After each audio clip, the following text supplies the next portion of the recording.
Vamos al siguiente tema. Vamos al siguiente tema. Esto lo habíamos también hablado en la previa, pero bien así someramente y con y ahí estuvimos un poquito echando la talla al respecto porque por mi afán de la precisión de los datos. Sí, bueno, es que en la, en Eh, la- en la previa no analizamos cosas seriamente. claro, Básicamente utilizamos nuestra imaginación. claro. ¿Qué fue lo que ocurrió con este caso en particular? Que dice que la Corte de Apelaciones ¿Mm? de Iquique, ¿m? ¿Ya? consideró que lo que hizo nuestro gobierno de Chile al expulsar a inmigrantes que entraron por paso no habilitado, ¿m? carece de fundamento legal. ¿Ya?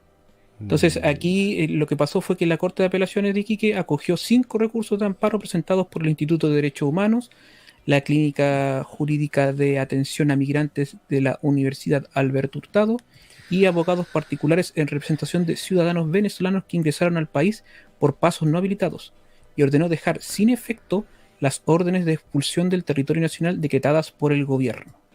¿Ya? Esto es algo que es muy, muy grave que pasó bajo el punto de vista, porque esta corte de apelaciones me parece a mí que quizás fue un poco, no sé cómo se puede explicar, ¿m? Eh, mm. un poco condescendiente, pudiésemos decirlo, con estas organizaciones. ¿Qué opinan ustedes acerca de esto? Ya, a mí me preocupa que aparezca, o sea, que uno levante una piedra y aparezca una organización que defienda a los inmigrantes, bueno. O sea, ¿es eso legal? ¿Es eso constitucional? ¿Que un inmigrante tenga tantos privilegios en un país? Em, es, Claro, Pero ojo, en Estados Unidos también la cosa antes de Trump también era desbocada, ¿eh? También tienen su grupo de gente que apoya la incorporación de inmigrantes ilegal y toda la cuestión. No es privativo de Chile nomás este problema inmigratorio. Esto en Europa también está pasando y fuertemente. Esto es una corriente mundial. Entonces, aunque sea ilegal, la corrección política obliga a acatar estas tonteras. ¿Me entiendes?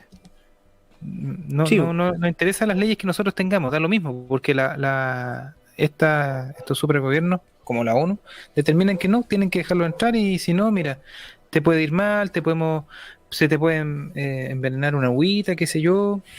Son presiones muy fuertes que hay de afuera. Y recordemos quién está metido en la Comisión de Derechos Humanos, porque tiene el teléfono para llamar inmediatamente a cualquiera de acá del gobierno. claro. ¿Entiendes? mira, aquí lo que destaca el medio de comunicación aquí, que es Tele 13, el que estamos viendo, es que la orden de expulsión solo se basa en una mera afirmación de autoridad, omitiendo la debida fundamentación fáctica de acuerdo con los estándares establecidos en el artículo 11 de la Ley 19.880, como también en su artículo 41, inciso cuarto, puesto que las actuaciones de los organismos del Estado deben estar enmarcadas en la Constitución política y en las leyes, y en tal sentido, las actuaciones administrativas de esta índole sancionatoria requieren una especial sujeción al principio de legalidad. Eso es lo que destacaron aquí en la Corte de Apelaciones. Hmm. En otra fuente que estuve viendo, pero que tendría que buscarlo con más exhaustividad, el subsecretario Gali dijo que iba a apelar a esta resolución. ¿Y qué es lo que pasa? Que dentro de las personas que están acogidas a este amparo, hay algunos que ya se fueron del país. En realidad lo fueron, podríamos decirlo de Mm. la manera. Entonces, eso era lo que intentaba decir la otra vez en la previa. Po. Intentaba Mm, como decir que no son simplemente personas que en este caso se quedaron dentro del territorio nacional. Po. Son algunos los que no alcanzaron a expulsar también y algunos que no alcanzaron a expulsar. Eso. Hay ya. de los dos tipos de temas. O sea, algunos los expulsaron y el recurso de amparo llegó después. Claro, eso. Exactamente. Bueno, bien, bien por aquel que presentó el recurso de amparo entonces. Muy bien. Llegó tarde. Muy bien. Llegó tarde. Po. O sea, y también la justicia llegó tarde, según van a criticar de todos modos, porque la resolución no fue acorde a los tiempos que se requiere, o no sé cómo te puedes explicar críticas que pueden venir al Poder Judicial al respecto de este recurso de amparo. ¿Mm? Mm, Es Mira, para que más detalles está el Twitter del Poder Judicial, que está claro. ahí también. Suscríbase para más contenido como ese. Vamos a poner todo después en las fuentes para más detalle y más, si quieren ahondar más en algunas de estas cosas que estamos analizando así bien por encima, pudiésemos decir. ¿Mm? Mira, Sí. yo sé que es cancerígeno de repente este tema de seguir a estos grupos o estos tipos de Twitter, pero ustedes pueden ahí extraer muchísima información. Por ejemplo, cuando fue el juicio del carabinero, ahí ustedes van conociendo quiénes están metidos, cómo se desenvuelve esta gente que defiende, por ejemplo, delincuentes. Y yo creo que son herramientas que las personas que queremos nuestro país tenemos que ir utilizando para poder conocer a estos tipos que al final están destruyendo la nación, pues. Al final no están aplicando la ley como corresponde, siempre buscan resquicios, siempre están estirando el chicle, pero no se dan cuenta que el trasfondo que está sucediendo con este tema de la inmigración masiva y descontrolada es que van a sufrir todos, incluso ellos van a pasar por problemas con este tema, porque hay cosas que no se pueden parar. Hay gente que ya no soporta que hayan inmigrantes. Hay gente que ya no los tolera porque los ve en la calle, escuchan de otra forma, tienen otras costumbres. O sea, esta ingeniería social que está reforzada a través del aparataje del Estado va a generar un problema que ellos, ni siquiera el Poder Judicial, lo va a poder frenar. ¿Me entiendes? No se van a hacer responsables, pero por eso les digo que tienen que escucharlos porque ellos siempre tienen una retórica, tienen una forma de hablar, ocupar el lenguaje, las leyes. Y así uno tiene más herramientas como para defenderse en algunos casos, para tener argumentos con algunas personas que defienden que no, pero ¿cómo lo vienen a expulsar? Pobrecitos, vienen con los hijos. Oye, nuestro país tiene problemas internos, ya estamos saturados, no pueden seguir llegando gente. Esto es una irresponsabilidad porque estás al final importando pobreza. ¿Me entiendes? O sea, Claro, esas cosas hay que tenerlas ahí presentes. lo que pasa es que si esto es un plan, el que organizó el plan es muy mal planificador porque los trajo para ¿cómo se llama? Desestabilizar un sistema que más o menos funcionaba y resulta de que ahora tenemos un montón de exceso de demanda en ciertas cosas que ya no dan abasto, como lo son, Claro. por ejemplo, no sé, por los sistemas de salud, educación, que es donde primero se nota. Porque los niños que llegan tienen que estudiar en alguna parte, porque la ley en Chile es clara en ese sentido y los niños no pueden estar en sus casas, tienen que estar estudiando. O sea, en este caso, con el tema de la pandemia, sí están en sus casas estudiando, pero a ustedes saben a lo que me refiero. O sea, los niños Sí. no pueden estar vagando, no pueden estar sin aprender, sin estudiar. Entonces, obligatoriamente tienen que estudiar, sean inmigrantes o sean nacionales. Entonces, ese es el tema que de repente, y por eso lo comentábamos también el otro día, y yo siempre hago hincapié en el hecho de la autodenuncia. Cuando estos tipos se autodenuncian, hay un montón de cosas que los, que los defienden, por decirlo de alguna forma. Entonces, ese es el paso primordial y ellos vienen claritos cómo lo tienen que hacer y hay un tema aquí también, mira. Bueno, ustedes saben que yo veo hartos canales de otras índoles que no tienen nada que ver con política.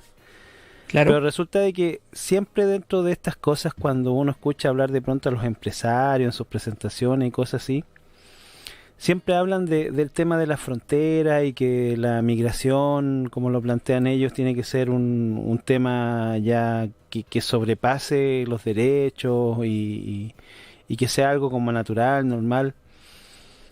Y yo tiendo a creer que claro, quizá desde una perspectiva utópica, que las personas tengan libertad de moverse entre un país y otro, así como lo hacen las aves y todas esas cosas, y que las fronteras quizás no tengan que ser tan estrictas y como lo plantean en un asunto político, pero resulta de que cuando nosotros planteamos una zona como un país, tenemos que verlo como una casa en donde vive nuestra familia, no necesariamente gente que no conocemos.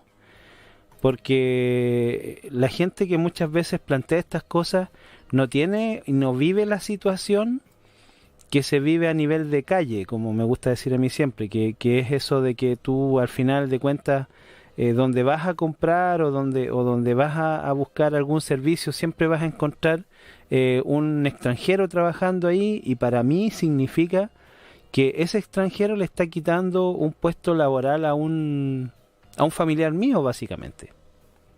Entonces, ese es el asunto, o sea, no es tanto verlo como patriotismo de la protección del territorio, sino que hay que verlo como el sentido de protección familiar. Pero ¿qué sucede? Que también estos últimos gobiernos y esa tendencia política que existe actualmente de destruir a la familia, de crear a individuos que sean solitarios. Entonces, claro, tú como individuo que quizás puedas tener un trabajo más o menos bueno, o que hayas tenido la posibilidad de estudiar una carrera, qué sé yo, y te vas a desenvolver y desarrollar con otra gente que tenga ese mismo estatus socioeconómico, más o menos, y no vas a ver al resto. Y no vas a vivir el problema que tiene el común de la gente, por decirlo de alguna forma, que a mí tampoco me gusta utilizar mucho esa palabra, pero el chileno promedio, por decir, ese que tiene que vivir en las poblaciones y en esas casas del Serviu y que tiene que vivir arrendando porque no tiene para comprarse una casa, es esa la gente que vive el problema.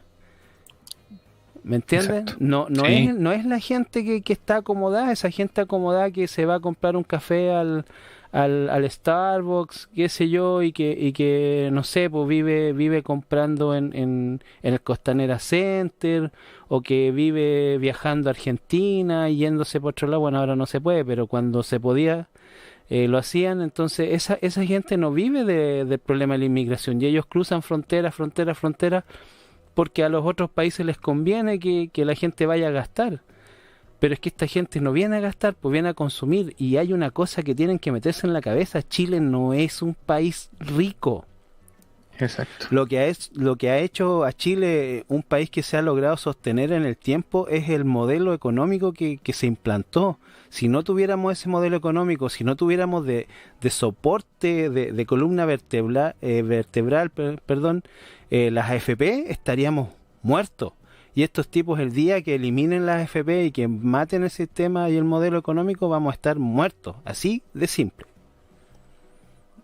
Ahí van a conocer lo que es el hambre. He Claro. dicho. Sí, y eso yo lo he dicho alguna vez también, ¿ah? Hay gente, incluso gente que habla en YouTube, que cree que tiene un poco de empatía con las personas. Ellos no han pasado hambre, no saben lo que es pasar hambre. Yo sí lo sé, y no es una bonita experiencia. Para nada, po. Es terrible. Si ese es el tema, chiquillos que nos están escuchando.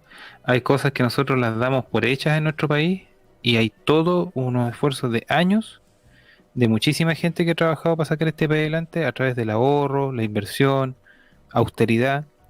Pero llegó doña Gordis y comenzó a generar esta dependencia ciega hacia el aparataje del Estado, sumado a muchos empresarios que la apoyaron también, porque esta mujer no llega, esta gente que llega a los poderes no llegan solos, siempre tienen su apoyo económico por detrás. Y son insensibles frente a las necesidades de las personas, porque ellos están viendo a las personas como votos. Claro, Entonces, es bueno explicarle a la gente que no se venda por un paquete de tallarines. Vale mucho más que eso un ciudadano chileno. Vale mucho más que eso. ¿Ya? Cuando uno se ríe de la cuestión de la señora Juanita, pero hay que decirle a la señora Juanita, usted vale mucho más que un paquete de tallarines que este político le está ofreciendo. Usted vale mucho más que eso. No se deje engañar.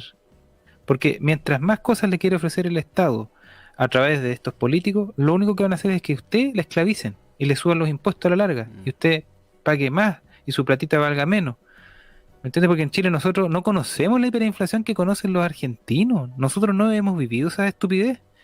Porque ese tipo es como un impuesto a los pobres al final. Porque un tipo que tiene más poder adquisitivo, bueno, se va a mamar pagar más nomás y bueno, ¿qué le va a hacer? Pues, pero una persona que gana 350 lucas, anda que tenga en un año un 40% de inflación, como en Argentina. Al final, ¿qué hace el Estado? Le entrega y después dice, no, vamos a traer el jamón, vamos a traer la carne. Y ahí están todos cagados los argentinos. Están, pero hasta el fondo. O sea, yo no sé cómo ese país todavía no generan protestas y se sigue sosteniendo. No sé cómo contienen toda esa rabia que debe tener mucha gente. A mí me llama mucho la atención. No sé cómo, o la gente ya está ya adormecida con este tema y no quiere pelear. Realmente no me explico ese fenómeno en Argentina. O para qué decir Venezuela. Sabemos ya la inmigración masiva, cuántos millones de personas se han ido de allá. Eso, chiquillos. Bueno, y relacionado a la noticia, tiene que ver como con una suerte de que los tribunales, en este caso la Corte de Apelaciones, no está mirando la realidad nacional, como que fueron muy al papel, pudiésemos decir. Y aquí está la noticia que te destacaba, Iracundo, eso de que solo unos 5 continúan en el territorio nacional de los que son de los 52. Los Ya. 52 que hizo o sea, que anuló la resolución de expulsión la Corte de Apelaciones de Iquique. Y lo otro es que aquí en esta misma noticia, para finalizar el tema, señala de que el gobierno dice, es posible, ¿no? Dicen de ser más duro, vamos a hacerlo, que la causa llegue a la Corte Suprema, algo que se puede definir en esta jornada, dice aquí, todavía no se ha definido, tengo la impresión, ahí no tengo información al respecto, si es que finalmente el gobierno, mediante la Intendencia de Tarapacá, van a ir a la Corte Suprema para apelar a este fallo que de verdad no tiene ningún, ¿cómo se puede decir? Ninguna noción con la realidad. Eso es lo que pasa. No tienen noción con la realidad de este fallo. Igual que estas organizaciones como el Instituto de Derechos Humanos, que siempre velan por los intereses que no corresponden bajo mi punto de vista, sobre todo. Hay que ver qué pasa con este caso. Todas esas instituciones que claro. lo único que hacen es chuparle sangre al Estado. Claro. Eso. Ahí finalizamos con este tema que había que hablarlo. Aunque no nos guste, había que destacarlo. Es molesto, Sí. es molesto. Es molesto por lo que te comentaba antes, pues, de que la gente que toma las decisiones sobre esto no vive el problema. Ese es básicamente el tema. Entonces nosotros podemos culpar igual a nuestra, ¿cómo se llama? ¿Clase política? Pues? Sí, a nuestra clase política. Pero lamentablemente hay una cosa que es cierta también, y es que nosotros los pusimos ahí, po. Entonces, cuando hay gente que de repente manda o que dice no hay que ir a votar, no, si hay que ir a votar, pues si es en el único momento donde realmente puedes hacer algo por todo lo que reclamas tú durante el año o durante todos los días, es cuando vas a votar, a elegir con conciencia, ya sea que te guste o no. Claro.